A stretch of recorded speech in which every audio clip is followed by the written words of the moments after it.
What's going on, guys? It's your boy Tyler Gates, aka TAG Live 205. Welcome back to another video, guys. So today, our target audience, we're going to talk about the WNBA All-Star Game predictions and preview today, which is at 8:30 via ABC. Make sure to tune into that. Angel Reese, that girl Caitlin Clark. Y'all know I love that girl Caitlin Clark. You got Arika Agumake, a lot of All-Stars in this game. I'm going to target the W in specifically today. The WNBA is what this video is about. We're also going to hit on the WNBA trade deadline that nobody really speaks about. You know, they do have a deadline as well, like the NBA, that is on August 20th that a lot of players could get traded. We already seen one big trade that I want to target as well from a person that I believe is an all-star snub this year. So we're gonna get right into it, guys. We're gonna get right into it. Make sure to keep subscribing. Make sure to keep viewing. Pass it on to your friends. This show is gonna get big one day. We want to be here on the road for it. So let's get to it and let's go. So the 2024 AT&T WNBA All-Star Game, powered by AT&T, will be Saturday, July 20th, which is tonight on ABC. I believe it's on ESPN as well. You can watch it on there. 8 p.m. Eastern time, 5:30 Pacific. So let's get into the predictions, right? I have early and often. I have the Olympic team getting out to a hot start. I mean, you got Haley Van Lith on there, you got Edge Wilson, the best player in the W. She is definitive. It's nobody close. If you want to say, if you want to put Caitlin Clark already up there, I doubt it. If you want to put Nafisa Collier, she's been good. Erika Glumake. If you want to put any of these stars, in that conversation, you can do that. If you want to put, of course, Brianna Stewart and Serena Nesco are probably 2 or 3 right behind her. You would think. So just a lot of talent on that side. And for Team WNBA, you have Caitlin Clark, Angel Reese, um, all the young players basically. So it's basically young versus old, and I like the format because Team USA is going overseas to participate for the Olympics. So this is a good send off for them. Have them play against, the W. Going to be an exciting game tonight. Just have them play out there with their teammates out there. Then have them go off to win. I have them winning for the women's. Don't see anybody that's going to beat them. I mean, if you want to say China, I mean, they have great talent. I don't think Brazil. I mean, you could say Brazil. I mean, Camila Cordozo, that's if she plays, but you could say that Brazil, China has a good chance. Uh, I don't know if any African countries have teams for them to be at. I have to research that again. But in the event that they are going over there, I hope everybody is safe over there. I hope they have a good flight. Make sure to go over there and get a dub, just like the men's basketball team is going to get a dub. I'm pretty sure if they don't choke any games out there, they've been pretty dominant so far against Canada, Australia, and I believe Japan as well. So they've been pretty dominant. But my prediction for tonight, I have the MVP being that girl, Caitlin Clark. Yes, people. Yes, and the reason why I say Caitlin Clark, okay, if you know the movie Lean on Me, okay, Principal Joe Clark. That's why I say it like that, because that's who reminds me of. That's who the last name reminds me of. The movie Lean on Me and the movie Selma that came out in 2014, 10 years ago now. Actually, it's crazy. Of Dr. Martin Luther King and how Sheriff Clark, we all know how that goes, right? But that's where I get it from. It's a very, very, very interesting way how I say the name. A lot of people ask me why I say it like that. Man, she's dope. I mean, it's that girl Caitlin Clark. I mean, what do you mean? I mean, she's a baller. She is now. I don't have a New York accent, so the reason why I say it like that, yeah, I mean, it's fun to say. It's fun to say. But anyway, she's box office attraction. I mean, you talk about a girl, generational talent. Her and Angel Reese alone. You can add Camila Cardozo to that, Rakaya Jackson to that. You could also add the girl Cameron Brink to that. A lot of girls from this draft class is going to be Hall of Famers. This draft class is already Hall of Fame status, in my opinion. I mean, Girls are jealous in the WNBA because of how much stature, how much attention this draft class was getting. Don't hate, appreciate. Don't hate the player, hate the game. I mean, I'm sorry. You can't hate Caitlin Clark and Angel Reese for being this good. Every once in a while, era's going to come along where we just have unanimously talented players. We saw it in '03 with LeBron, Wade, Bosh, Melo. We seen it last year with Victor and Scoot and Brandon Miller and all these guys in the draft, right? There's gonna be an era where people are just gonna be so good. We saw it in 2019 with Zion, RJ, Ja. 2018, Luca, Trey, Shea Gilgis Alexander, Jared Vanderbilt, role players like that, Miles Bridges. We saw it from that class. Colin Sachs was even in that class. You have to look at this and be like, you know what? Eras do matter. Eras do matter. When we're talking about greatest of all time, they matter. But in this sense, for the W, right? Don't hate, appreciate. If she's your teammate, okay, fine. I mean, you can hate her inside, but you know she better than you. Sorry, I'm sorry, I'm sorry. Now, I have Team WNBA winning the game as well because they got that girl Caitlin Clark and they got Angel Reese. I mean, come on, man. Yeah, you want to say Angel Wilson and Sabrina Ionescu and Brianna Story. That don't matter. They're getting ready for the Olympics and the rest of the season. They don't have time for worry about no All-Star game, okay? I guarantee you they don't. I guarantee you they just there, little hot girl weekend, you know, all that type of stuff. Cool, right? You look at what these rookies are trying to prove to the media, they're gonna do it. Caitlin Clark is what? Almost averaging 20 points, if not averaging 20 points a game. I mean, I don't have the numbers right in front of me, but this girl is absolutely astounding. Box office, like I said, box office attraction in Indiana, where it's nothing but cornfields and more cornfields. Tyrese Halliburton has brought the Pacers back to relevance. Indiana sports is going to be something to watch in a minute. I mean, you talk about Anthony Richardson, how he's going to come back healthy this year. I have him as my dark horse offensive player of the year candidate. That cat is unreal. That cat is unreal. We're going to get into that NFL video very, very, very soon. I will be having it on my channel. But we're back in the W. We're back in the W. So let me know in the comments, what do you think? Will Sabrina Ionescu will Sabrina Ionescu and Caitlin Clark just launch threes like Curry did in 2022 All-Star game where he just was launching them? Are they going to go back and forth? Who's going to go back and forth? You look at the competition. You look at the verses. It's Angel Reese versus Asia Wilson. It's Sabrina Ionescu versus Caitlin Clark. It's so many matchups because so many players mimic each other, right? And to see these players come together now for one cause, not only for the USA, but All-Star Weekend and all this stuff. It's a great feeling. It's a great feeling. To segue into feelings, I don't know how I feel about this. The Marina Mabrey trade. Now, I know there was a recent report that she came out and was basically saying that she didn't want to be here, I don't think. So she demanded a trade request, just to put it like that. I don't know how true that is, but I guess she was having issues in the locker room.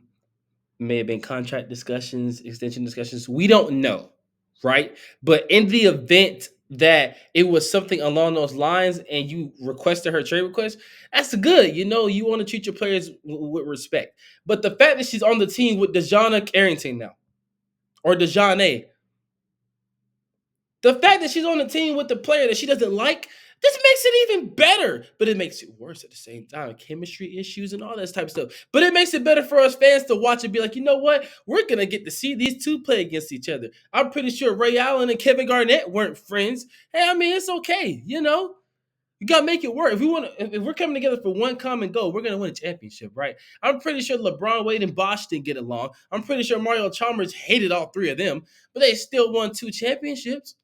I'm pretty sure Kevin Durant and Draymond Green were fighting all the time in practice. I mean, we see what Jordan Poole got for messing with Draymond on that video. If you know, you know. But It doesn't matter at the end of the day. Championships are championships. If you're gonna sacrifice something for the betterment of the team and the championship and the organization.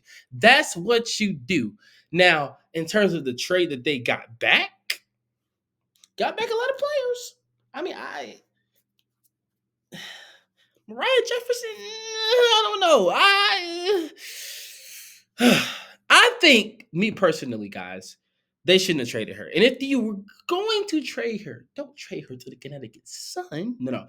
You trade her to a place where she could be the star player and you can get more picks for her, right? Trade her to a rebuilding team. You could have traded her to the Indiana Fever.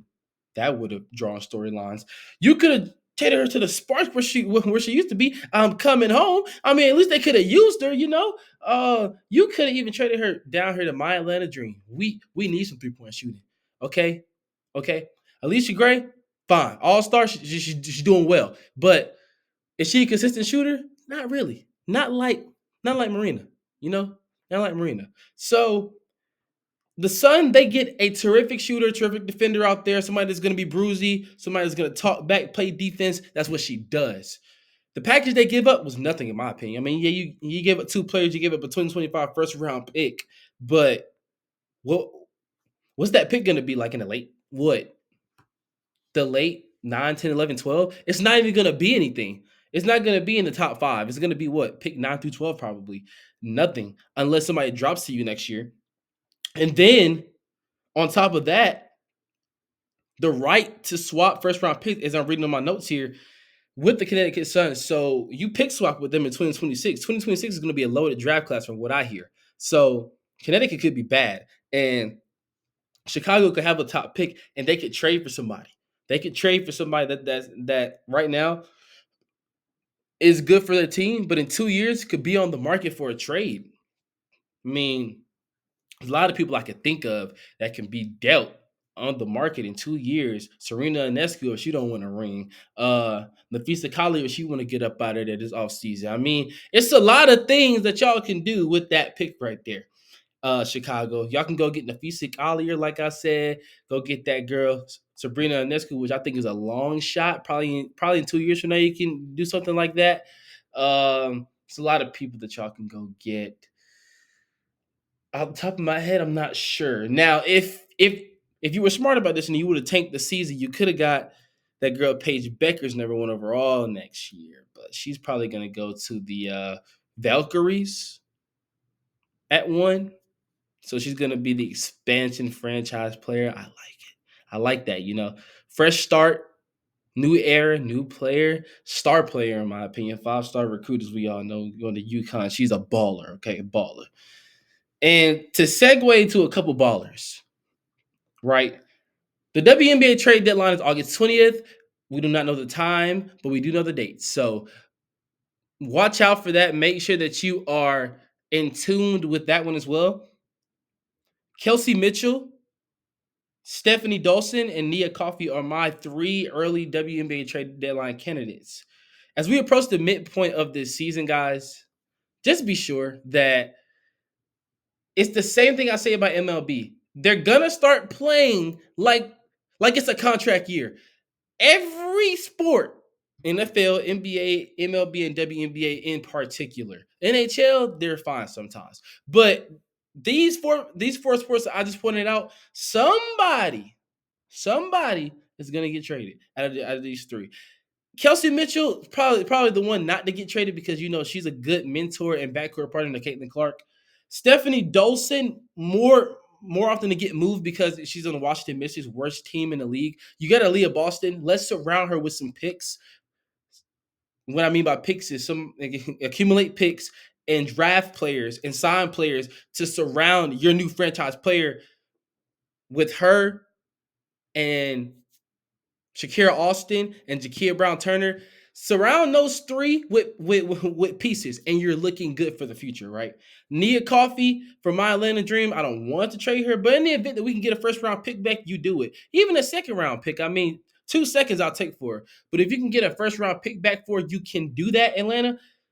Just make sure that you're not trying to contend this year because Ryan Howard may come to the point where she might want to trade, and we don't want that, right? This is her, what, second season, third season? So Going into next year, compete. It's time to compete for a championship. Haley Jones looks better than ever. Yes, her numbers don't show it, but she looks good this season. She took a step in her second season. Expect her to take another step next year. Parker Tyus, Cheyenne, she is great, right? She's a great veteran leader on that team. I don't know why we traded Kalani Brown. We need a big. We need another bit to go along with Parker Tyus. Don't feed me Tina Charles. She is older. She can get down. I get it. But at the same time, guys, we need a lot. We need a lot. So just just kind of bouncing off of that. And then more WNBA news as well. We're gonna get back to WNBA trade deadline. We'll have another video about that as well. So just keep the lookout for that topic. But in more WNBA news, we have various Rookie of the Year honors waiting apparently for Caitlin Clark and Angel Reese. Now, can we get the first co-Rookie of the Year in the W? It's possible. It's possible. Could we also get the co-MVP? No. Excuse me. Angel Wilson is gonna run away with that award. Now, Caitlin Clark and Angel Reese have received MVP votes. I will almost guarantee you that they have, right? Asia Wilson is the WNBA. Without her, people ain't watching it. I mean, you could probably watch it for Sabrina Ionescu. I mean, Caitlin Clark, uh, Angel Reese, Camila Cordorzo, Cameron Brink if she wasn't hurt, right? But Asia Wilson revived the W, bro. Revived the dub, as people say. You know, and when Paige Beckers comes in next year, it's going to get even better. I mean, you already have Caitlin Clark and Angel Reese and Camila Cordorzo and Rakaya Jackson and Cameron Brink, Aaliyah Washington, and all these players. Man, just imagine what it's going to be next year. I mean, you got Paige Beckers coming in, the girl from Notre Dame. I mean, hey, we're looking A-OK. The other girl from Stanford, South Carolina. These girls are going to be amazing. I think Raven Jackson is eligible next year. She could go one or two. Man, watch out. You know, like the W is going to be more popular than the NBA in a minute in terms of what, like, every night something happens. You know, every night something happens, whether it's a comeback or it is a fight, any of these things. And it's almost, what's the word I'm looking for? It's almost a blessing that we have this going on as fans. And we're going to continue to sit here and talk about it and just let it pass by instead of, you know what? The W is back, folks. The W is indeed again back to where it should be, a top 5 sport.